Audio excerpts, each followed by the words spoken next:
हरे कृष्णा, राधे राधे। आप सभी को माघशुक्ल पूर्णिमा की हार्दिक शुभकामनाएं। आज पूर्णिमा के शुभ अवसर पर सुनिए पूर्णिमा की व्रत कथा। लेकिन उससे पहले सुनिए एक चिड़िया की धार्मिक कहानी। बहुत पुरानी बात है। एक गांव में भगवान शिव का एक मंदिर था। उसी मंदिर के बाहर एक पेड़ था जिस बार एक नन्ही चिड़िया रहा करती थी। चिड़िया के 3 छोटे छोटे बच्चे थे और वह चिड़िया गांव के घरों से दाना चुग कर लाती, खुद भी खाती और अपने नन्हे मुन्ने बच्चों का पेट भी भरा करती।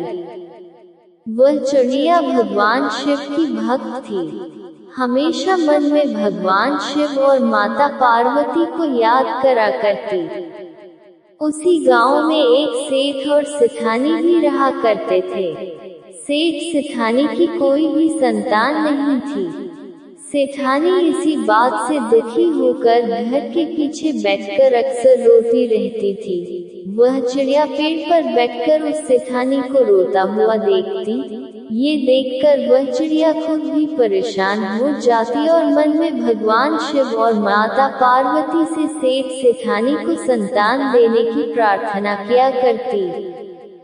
सेठानी बहुत धार्मिक और दयालु थी, लेकिन सेठ बहुत कंजूस था और उसे पूजा पाठ भी पसंद नहीं थी। उसका मन किसी भी धार्मिक कर्म में नहीं लगता था और वह दान आदि देने से भी मना किया करता था। सेठ को भगवान पर कोई विश्वास नहीं था। वह कभी भी पूजा पाठ नहीं करता था और नहीं कभी कोई व्रत की कथा पढ़ता है सुनता था। सेठ के इन्हीं कर्मों के कारण उन्हें संतानहीन होने का दुख झेलना पड़ रहा था। उधर सेठानी को गांव की ही औरतें जब बांझन कहती तो सेठानी घर के पीछे बैठकर रोती रहती। चिड़िया पेड़ पर बैठकर जब ये सब देखती तो उसे सेठानी पर बहुत तरस आता था। उसे बहुत दुख हुआ करता था। एक दिन मन में कुछ सोचकर उस चिड़िया ने अपनी बच्चों से कहा कि बच्चों तुम अपना ख्याल रखना, मैं बहुत दूर जा रही हूँ और जल्दी वापस लौट कर आ जाऊंगी। ऐसा कहकर वे चिड़िया कैलाश पर्वत की ओर उड़ चली। बहुत लंबी उड़ान के बाद आखिरकार चिड़िया कैलाश पर्वत पर पहुँच ही गई। उड़ान भरते भरते उसका गला सूख गया था और लंबी उड़ान के कारण चिड़िया बहुत थक भी गई थी। इसी कारण कैलाश पर्वत पर पहुंचने के तुरंत बाद ही वे मूर्छित हो गई। माता पार्वती ने जब उस मूर्छित चिड़िया को देखा तो उस पर तरस खाकर उसे अपने हाथ के स्पर्श से पहले जैसा ऊर्जावान कर दिया। माता पार्वती ने उस चिड़िया से पूछा कि तुम इतनी मेहनत करके इतनी लंबी उड़ान भरकर यहाँ किस कारण से आए हो? तब चिड़िया ने कहा, माता मेरे गांव में एक सेठ सेठानी रहते हैं, लेकिन उनकी कोई भी संतान नहीं है। आप कृपा करके उन्हें संतान सुख दे दीजिए। आप उन्हें पुत्र दे दीजिए, क्योंकि संतान के लिए सेठानी जी बहुत दुखी है, बहुत रोती रहती है और हे माता, मुझसे उस सेठानी का दुख देखा नहीं जाता। चिड़िया की बात महादेव भी सुन रहे थे। तब महादेव ने उस चिड़िया से कहा कि वह सेठ न तो कभी पूजा पाठ करता है, न कभी भागवत कथा सुनता है और न ही कोई पुण्य का कर्म करता है। उसने कोई भी ऐसा अच्छा कर्म नहीं किया जिससे उसके भाग में पुत्र योग बन सके, इसलिए उसका कोई पुत्र नहीं हो सकता। ये बातें जानकर नन्ही चिड़िया बार बार भगवान शिव और माता पार्वती से आग्रह करने लगी कि हे प्रभु, आप सेठ सेठानी को संतान सुख दे दीजिए। तब माता पार्वती ने भगवान शिव को इस बात के लिए मना ही लिया। तब भगवान शिव इस प्रकार बोले कि पुत्र तो उसे हम दे देंगे, लेकिन सेठ अगर अभी पुण्य कर्म नहीं करेगा तो उसका पुत्र जल्दी ही मृत्यु को प्राप्त हो जाएगा। ये बात सुनकर चिड़िया ने कहा, प्रभु आप बस सेठानी को एक बार पुत्र दे दीजिए। पुत्र प्राप्त होते ही सेठ भी पूजा पाठ करने लगेंगे। ऐसा कहकर चिड़िया खुश हो गई और भगवान शिव और माता पार्वती को धन्यवाद देकर वहां से चली गई। आखिरकार भगवान शिव और माता पार्वती ने उस चिड़िया की विनती सुन ली और कुछ ही दिन बाद सेठानी गर्भवती हुई। 9 महीने बीतने पर सेठानी को एक पुत्र हुआ, जिसे देखकर सेठ और सेठानी बहुत खुश हुए। पुत्र होने के बाद सेठानी का भगवान में ध्यान और भी बढ़ गया और वो अब पहले से भी ज्यादा पूजा पाठ करने लगी, दान पुण्य करने लगी। लेकिन सेठ का वही हाल रहा। उसने अभी कोई पुण्य कर्म नहीं किया। उसका भगवान पर अभी विश्वास नहीं हुआ। न वो कभी पूजा पाठ करता, न कभी कथा सुनता। पेड़ पर बैठकर वह चिड़िया अक्सर सेठ के पुत्र को देखा करती। धीरे धीरे समय बीतने लगा। अब चिड़िया को सेठ के पुत्र की चिंता होने लगी। चिड़िया को भगवान शिव की कही हुई बात याद थी। उसे सेठ के पुत्र की चिंता होने लगी। वो सोचने लगी कि सेठ का पुत्र हो गया है, इसके बाद भी वह सेठ नहीं बदला। अब भी कोई दान पुण्य नहीं करता, कहीं इसके पुत्र की मृत्यु न हो जाए।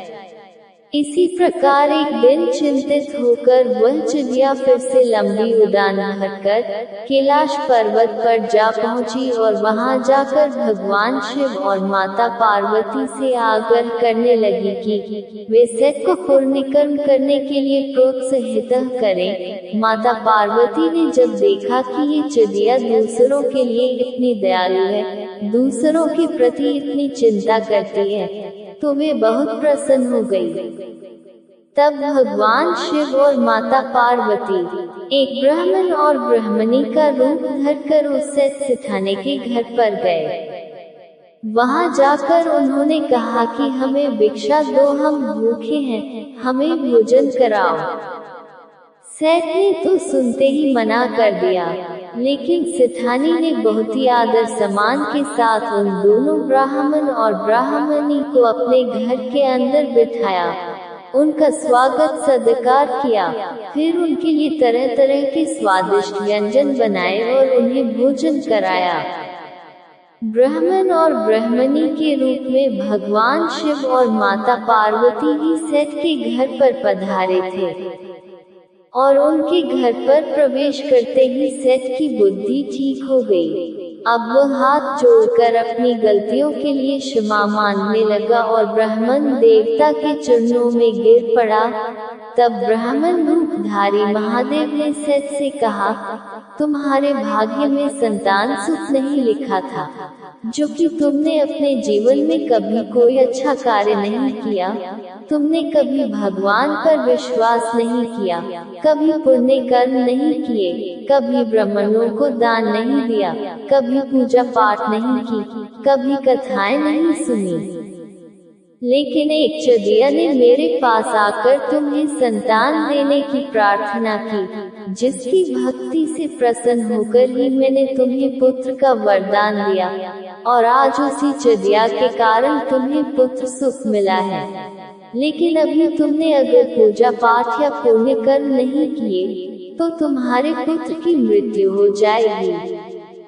ये बात सुनकर सेठानी तो चिंता के मारे रोने लगी और सेठानी ने उस चिड़िया को धन्यवाद दिया। सेठ ने कहा, हमारे पुत्र के लिए एक चिड़िया भोलेनाथ से लड़कर हमारे भाग्य में पुत्र सुख लिखवा सकती है, तो क्या हम अपने पुत्र की रक्षा के लिए पुण्य कर्म नहीं कर सकते?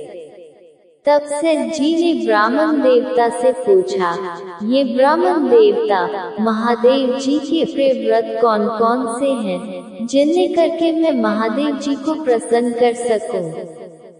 ब्राह्मणी रूपधारी माता पार्वती ने कहा कि महादेव जी का सबसे प्रिय व्रत महाशिवरात्रि है। जो भी मनुष्य महाशिवरात्रि का व्रत करता है, उस दिन पूरे विधि विधान से भगवान शिव की पूजा करता है, उस पर ही महादेव की कृपा बरसती है। सेठ सिथानी ने कहा, अब तो हम भी महाशिवरात्रि के दिन महाशिवरात्रि का व्रत करेंगे। पूरे विधि विधान और सच्चे मन से भगवान शिव का पूजन भी करेंगे। सेठ और सिथानी को महाशिवरात्रि व्रत का विधान बताकर महादेव और देवी पार्वती वहां से चले गए। इसके बाद सेठ सिथानी धर्म, कर्म, पूजा पाठ और व्रत करने लगे, जिसके पूर्णी प्रताप से उनका पुत्र और धन बढ़ने लगा। चिड़िया भी सिथानी को देखकर बहुत खुश रहने लगी और सिथानी की आंगन से दाना चुगने लगी और अपने घोंसले में बैठकर ओम नमः शिवाय मंत्र का जाप करने लगी। अब सुनिए पूर्णिमा व्रत कथा। द्वापर युग में एक समय की बात है, यशोदा जी ने श्री कृष्ण से कहा, हे कृष्ण, तुम सारे संसार के उत्पन्न करता, पालन करता और उसके संहार करता हो। आज कोई ऐसा व्रत मुझसे कहो जिसके करने से मृत्यु लोक में स्त्रियों का सुख और सौभाग्य की प्राप्ति हो जाए और उनकी सभी मनोकामनाएं भी पूर्ण हो जाएं। तब श्री कृष्ण कहने लगे, हे माते, मैं आपको एक उपाय विस्तार पूर्वक बताता हूँ। सौभाग्य की प्राप्ति के लिए सभी स्त्रियों को माघशीस पूर्णिमा का ये व्रत अवश्य ही करना चाहिए। श्री कृष्ण ने कहा कि इस धरती पर एक राजा चंद्रहास की अनेक प्रकार के रत्नों से परिपूर्ण कातिका नाम की नगरी थी। वहाँ पर धनेश्वर नाम का एक ब्राह्मण था। उसकी पत्नी अति सुशील और रूपवती थी। दोनों इस नगरी में बड़े प्रेम के साथ रहा करते थे। घर में धन धाने की कोई कमी नहीं थी। उन्हें केवल एक ही दुख था कि उनकी कोई संतान नहीं थी। इस कारण वे दोनों पति पत्नी हमेशा दुखी रहा करते थे। एक समय एक तपस्वी उस नगरी में आया। वे तपस्वी उस ब्राह्मण के घर को छोड़कर अन्य घरों से भिक्षा लेकर भोजन किया करता था। एक दिन हमेशा की तरह वह तपस्वी भिक्षा में मिले हुए अन्न को प्रेम पूर्वक खा रहा था कि धनेश्वर ने योगी का ये सब काम देख लिया। धनेश्वर योगी के पास आया और हाथ जोड़कर कहने लगा, महात्मन, आप सभी घरों से भिक्षा लेते हैं, परंतु मेरे घर की भिक्षा आप कभी नहीं लेते, इसका क्या कारण है? तब योगी महाराज ने कहा कि निसंतान के घरों की भीख पतितों के अन्न के समान होती है और जो पतितों का अर्थात पापियों का अन्न खाता है वे खुद भी पापी हो जाता है। क्योंकि तुम निसंतान हो इसलिए पतित हो जाने के भय से मैं तुम्हारे घर की भिक्षा नहीं लेता हूँ। धनेश्वर ये बात सुनकर अपने मन में बहुत दुखी हुआ। हाथ जोड़कर योगी महाराज के पैरों में गिर पड़ा और कहने लगा, महाराज, अगर ऐसा है तो आप ही मुझे पुत्र प्राप्ति का कोई उपाय बताएं। आप तो सर्वज्ञ हैं, मुझे पर अवश्य ही कृपा कीजिए। मैं संतान न होने के कारण अत्यंत दुखी हूँ। कृपया आप मेरे इस दुख को दूर कीजिए। तब योगी महाराज कहने लगे, हे ब्राह्मण, तुम देवी चंडी की आराधना करो।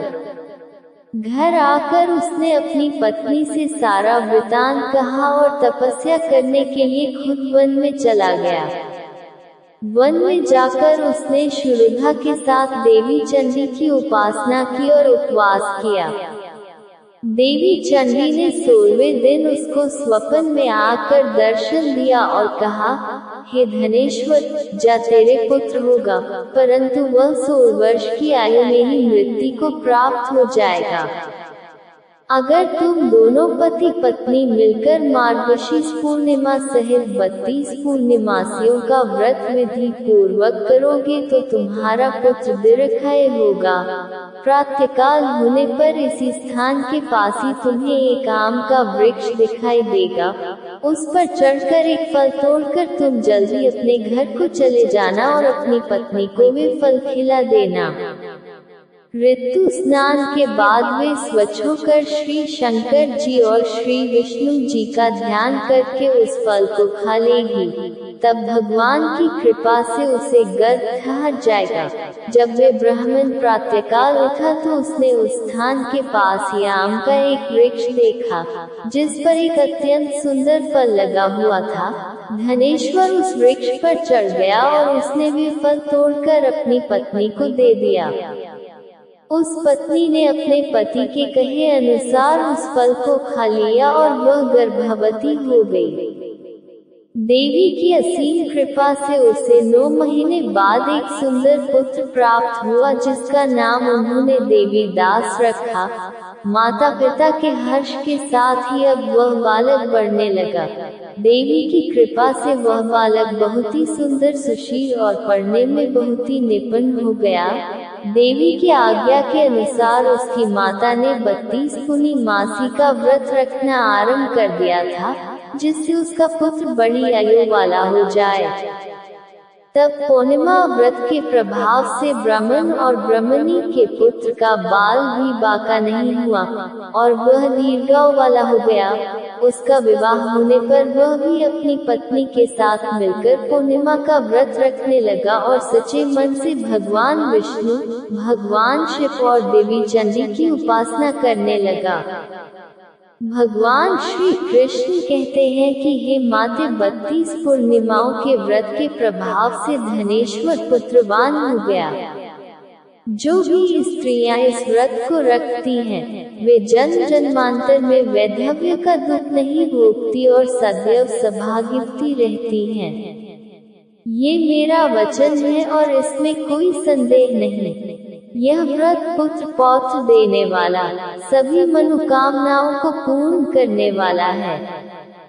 पूर्णिमा का उपवास कभी भी बिना व्रत कथा के अधूरा माना जाता है, लेकिन जो लोग किसी कारण से उपवास न रख पाए, उन्हें भी इस व्रत कथा को अवश्य ही पढ़ना और सुनना चाहिए। दोस्तों, ये थी आज की कहानी। उम्मीद है आपको कहानी पसंद आई होगी। कमेंट बॉक्स में जरूर बताएं आपको कहानी कैसी लगी। ऐसी ही और वीडियोस के लिए हमारे चैनल को सब्सक्राइब कर लें और बेल आइकन को प्रेस करें ताकि नई कहानी सबसे पहले आपके पास पहुंचे। कल मिलते हैं एक और नई कहानी के साथ। तब तक राधे राधे।